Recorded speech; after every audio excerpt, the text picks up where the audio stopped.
I salute you all. Thanks for listening and thanks for watching. So basically, by name I'm Simon, and basically here we are under criminal law.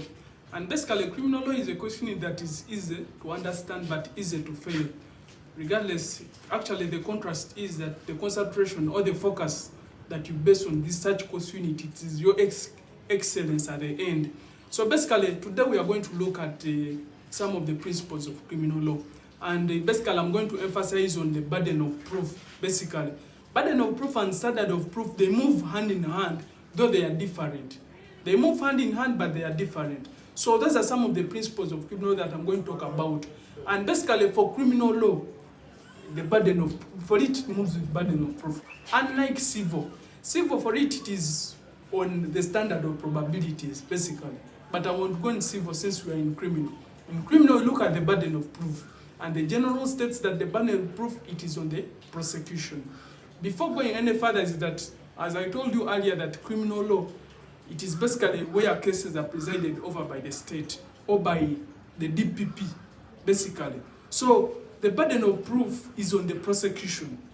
You get realize that it is the prosecution to prove beyond reasonable doubt.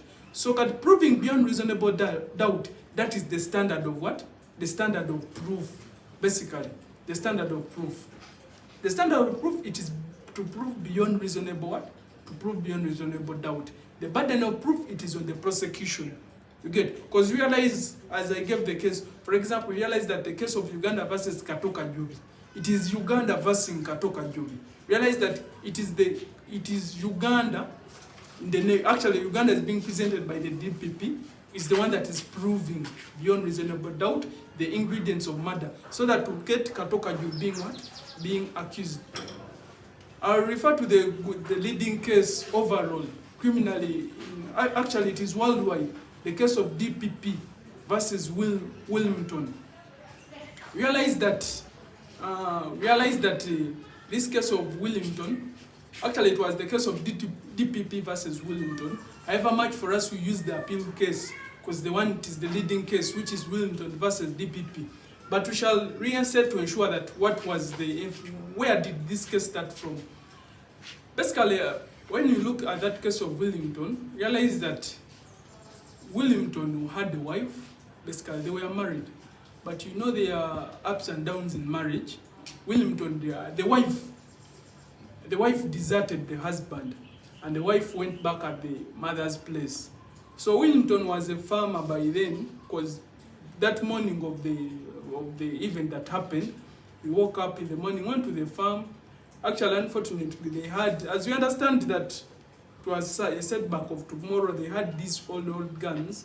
So he got a gun, moved to the wife's place.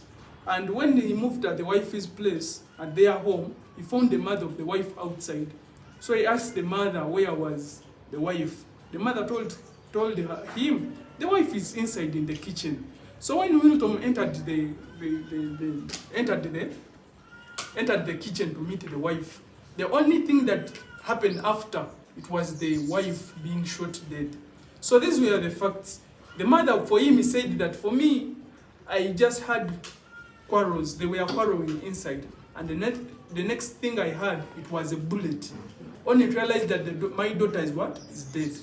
But Willington, in his submission in court, for him, he said that for me, I took the gun to threaten my wife that I want to commit suicide, so as she can come back what? Home. You get? Really, that's what Willington speculated. But after committing the crime, Willington moved. Actually, he didn't run away, but he moved away from the crime scene, and the police got him from a trading center just nearby, where he was arrested and detained. So as a result, realized that Willington was sentenced to life imprisonment. Basically, he was sentenced to life or to death. You get?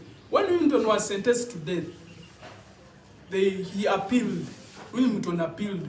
He first appealed in the court of the inner house. The court of inner house dismissed his appeal. He later on appealed to the court of outer house, of which they also dismissed his appeal. Then he appealed to the House of Lords. The House of the Lords is the one that actually sat down and listened to his issue. And the issue was that concerning the evidence adduced, the prosecution had failed to prove what? Beyond reasonable doubt. Following the evidence that was used by the inner house and the outer house, it was inadequate. You understand? It was inadequate to make Willington to be convicted of murder. Because realize that if the mother can't testify that really Willington came with the mens rea, or Willington came with the motive of killing the wife, the mother just said that I had quarrels inside. And when I had quarrels inside, the thing that I had next, it was a bullet. But Willington, for him, he claims that for me, I had gone with a gun to threaten that I want to kill myself so that the wife comes back to me. But unfortunately, when I wanted to kill myself, there was a struggle. It's like, yeah, it is a wrong struggle for the gun.